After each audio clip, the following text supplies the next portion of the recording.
Good morning to you from Telesur Studios in Caracas, Venezuela. I'm Regan Devines.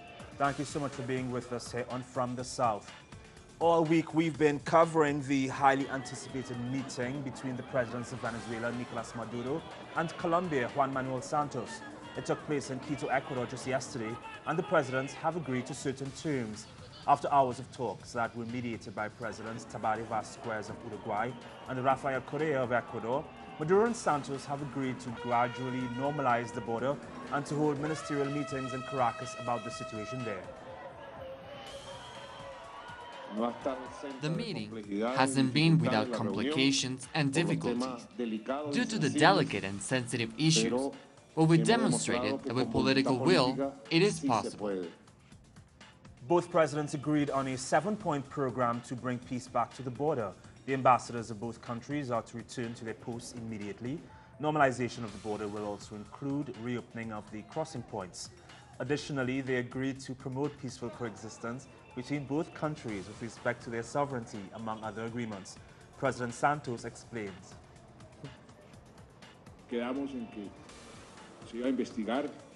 We agreed that what happened is going to be investigated, in addition to some airspace violation incidents at the border. President Maduro was also open to investigating these events, and we agreed to re-establish the bonds that have been fruitful for both countries.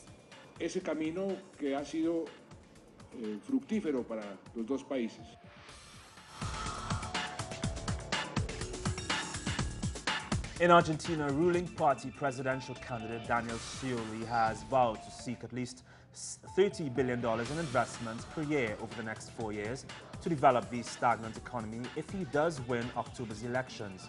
While campaigning in the capital, Buenos Aires, Scioli outlined an ambitious strategy to attract investment in mining, energy, as well as science and technology. Argentina needs an estimated $200 billion in investments over the next decade to exploit its shale oil and gas formation, which is estimated to be one of the largest in the world. The presidential elections will take place on October 25th.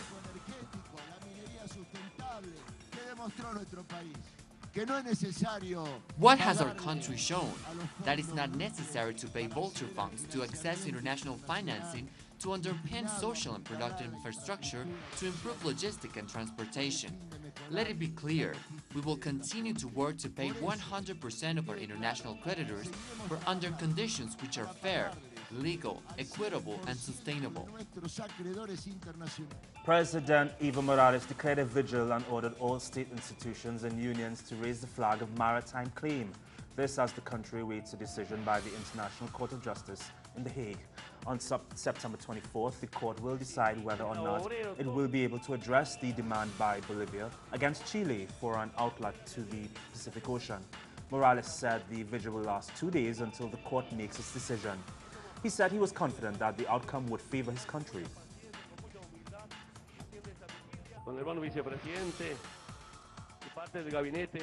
With the Vice President, brother, and part of the cabinet, we have met and we have seen that this week is a crucial week. We expect it to be unprecedented and historic for all Bolivians. Last week from The Hague, from the Netherlands, we have been informed that on 24th of this month, on Thursday this week, the International Court of Justice will announce if they are able or not to rule on this maritime issue. I would like to say again, I am convinced that it is within their competence. The frustration and the outrage of the relatives and supporters of the missing Ayotzinapa students escalates once more as hundreds protested in the state of Guerrero. It has now been 1 year since the tragedy occurred, and still the government has not been able to bring to justice those responsible. Protesters attacked the headquarters of the state's Attorney General's office. Students from the Ayotzinapa Teachers Training School smashed windows and damaged office equipment, destroyed computers and furniture. In nearby Acapulco, the Catholic Church expressed support of the call for accountability.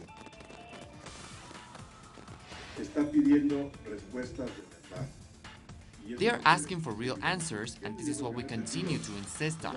I think in this sense, Guerrero's archbishops have expressed this in a recent press release, and we continue to insist on this to get to the truth.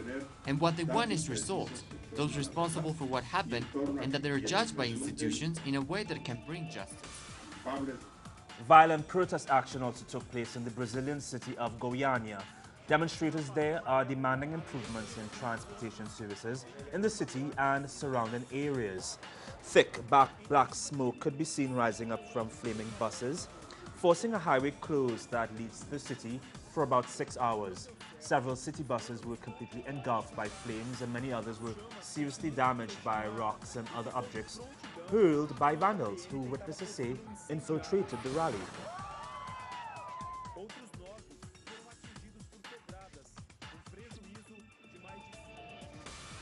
Pope Francis ended his visit to Cuba after meeting with former leader Fidel Castro and President Raul Castro. The Pope also visited Cuba's holiest sanctuary in Santiago, known as the Shrine of the Virgin of Charity of El Cobre. During his visit there, he lashed out the capitalism. We have to close off now. We'll have another update for you in a few hours. Thank you for watching. You've been watching From the South, right here in Caracas, Venezuela.